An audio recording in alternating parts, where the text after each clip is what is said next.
Le Haut Commissariat des Nations Unies vient de demander au Mali de suspendre leur décision de suspendre les partis politiques de toute activité politique au Mali jusqu'à nouvel ordre. En demandant même aux chaînes de télévision de ne pas couvrir les partis politiques qui ont été suspendus. Donc, si le gouvernement donne une instruction pour pas que les partis agissent, pourquoi vous, les chaînes de télévision, viendrez sur place et couvrir leurs activités? Ce serait un peu comme bafouer l'autorité du gouvernement. On leur demande de faire ça très vite parce que ça commence à paraître comme une dictature. Et c'est inacceptable, selon la démocratie établie par l'Occident. Le Mali a pris une décision, certainement une décision expliquée, une décision justifiée, de suspendre les partis politiques actifs au Mali jusqu'à nouvel ordre. Article 1er sont suspendus jusqu'à nouvel ordre pour raison d'ordre public les activités des partis politiques et les activités à caractère politique des associations sur toute l'étendue du territoire national.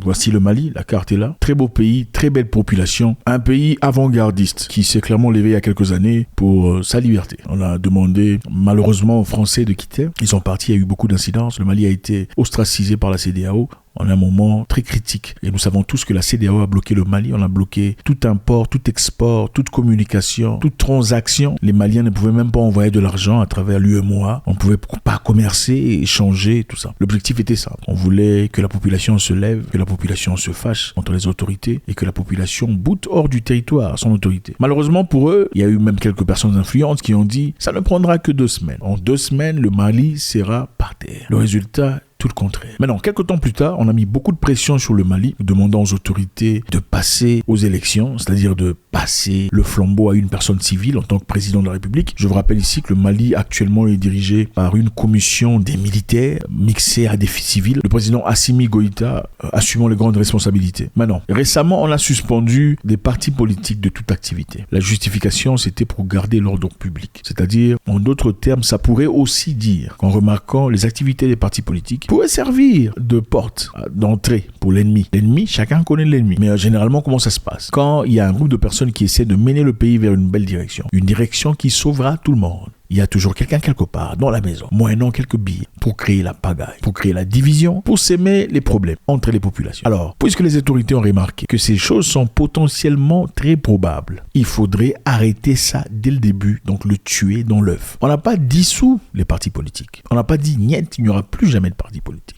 On a dit que pour l'instant, puisque c'est un moment très critique pour le Mali, c'est un moment très important, il faudrait qu'on attende encore un peu. Les élections doivent se passer, c'est une obligation. Mais est-ce qu'il faut pousser les gens par force de faire les élections parce que l'Occident veut que les élections soient faites? Absolument pas. En fin de compte, le Mali est un pays indépendant. C'est un pays libre, un pays autonome, qui en aucun cas doit être guidé ou dirigé par ni la CEDEAO, ni l'Europe, ni l'Occident dans son entièreté. Le Mali a-t-il le droit d'avoir des correspondances et des collaborations avec d'autres pays tels que la Turquie, la Russie? Oui, évidemment. Mais pour les autres, ils n'aiment pas ça du tout. Parce qu'apparemment pour eux, c'est inviter une personne étrangère, une personne non nécessaire. Donc, le Haut Commissariat des Nations Unies des droits de l'homme a demandé ce jeudi 11 avril 24 au Mali d'abroger immédiatement la suspension des activités des partis politiques. Ils disent « Nous sommes préoccupés profondément par le décret suspendant les activités des partis politiques et autres associations civiques. Il doit être immédiatement abrogé. » Ça, c'est un ordre que vous donnez aux gens, quoi. Il doit être immédiatement abrogé, a indiqué le Haut Commissariat des Nations Unies. Ce qui nous intéresse ici, c'est de voir la réaction des Nations Unies dans cette histoire. Évidemment, chaque pays a le droit d'avoir des partis politiques. Il faut une certaine liberté, il faut une démocratie.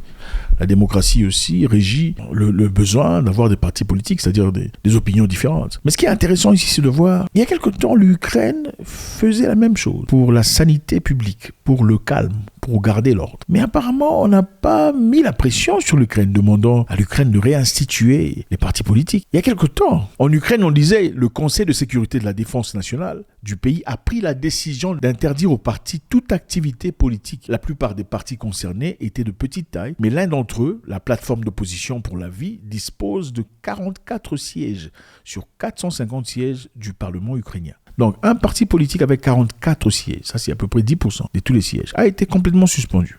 Parce que d'après certaines personnes, il s'aimait la division, il s'aimait la pagaille, en ayant des rhétoriques pro-russes. Donc ce n'était pas important, en ce moment-là, pour l'Ukraine, d'avoir des opinions des différents partis politiques. Mais apparemment, ça n'a pas posé problème. M. Zelensky a dit les activités de ces politiciens visant à la division ou à la collusion n'aboutiront pas, mais elles recevront une réponse sévère.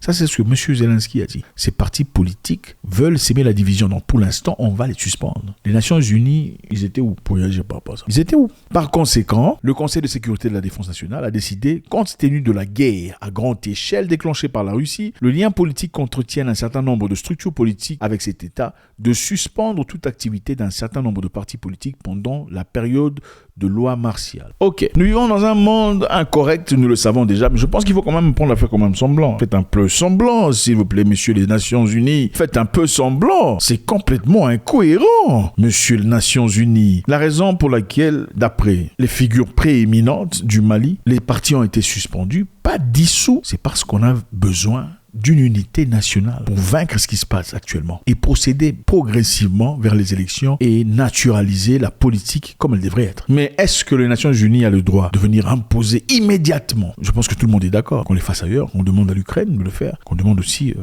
au Mali de le faire. En attendant, l'Ukraine a ouvert son ambassade à Abidjan, Côte d'Ivoire. Bravo, en fin de compte. C'est vraiment bien de voir ça, parce que beaucoup de personnes ont traité l'Ukraine de raciste. Tout ça. On disait que les Ukrainiens sont racistes et tout le bazar. Ouais, ils sont pas racistes. Ils ont ouvert l'ambassade à Abidjan. Ils sont pas racistes du tout. C'est vrai qu'il y a eu des incidents où, pendant la guerre, tout au début, il y avait beaucoup de personnes qui voulaient s'enfuir vers d'autres pays, vers la Pologne, pendant que beaucoup de personnes essayaient de prendre le train. Nombreux ont été arrêtés, nombreux Africains ont été arrêtés. On leur a demandé de rester, pendant que les Ukrainiennes. On a d'abord dit, même à une femme, on a dit, les femmes d'abord, c'est ce qu'on disait. Les femmes doivent partir, pas les hommes. La femme a dit, moi je suis une femme, c'était une Nigériane. I was begging. The official literally looked me in my eye and said, in his language, only Ukrainians, that's all. That if you are black, you should walk. Mais on l'a pas laissé partir, on l'a simplement regardé. Ok, bon, c'est pas du racisme, enfin, il faut pas trop exagérer, vous aussi, s'il vous plaît, faut pas exagérer. Donc, c'est ça. En fin de compte, l'Ukraine vient d'ouvrir son ambassade en Côte d'Ivoire, bravo. L'ambassadeur a fait quelques tours, il a été en République démocratique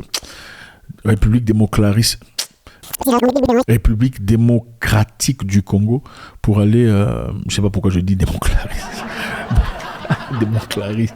Je ne sais pas. Donc voilà, ils ont été là-bas pour aussi, pour la démarche. C'est très bien. Je pense que on a besoin d'un monde où on s'accepte et on se tolère. Et pour y arriver, la seule façon de le faire, c'est de commencer à se visiter. C'est déjà un premier pas. Aller chez les autres, voir comment ils vivent, respecter leur culture, venir officiellement, nous venons ouvrir, bravo. Je pense que ça commencera peu à peu à montrer que nous vous valorisons. Nous avons du respect pour vous. Et prochainement, quand vous avez besoin de vote des Africains aux Nations Unies, les Africains vont voter pour vous protéger. Une des raisons peut-être pour laquelle la Russie a eu le dessus par rapport à beaucoup de personnes. Quand ils sont allés voter aux Nations Unies, on voulait que les Africains condamnent ce qui se passe en Ukraine. Beaucoup d'Africains se sont absentés. Beaucoup sont sortis de la salle pour pas qu'ils votent parce qu'ils ont une certaine relation établie avec la Russie. Et je pense que l'Ukraine a compris.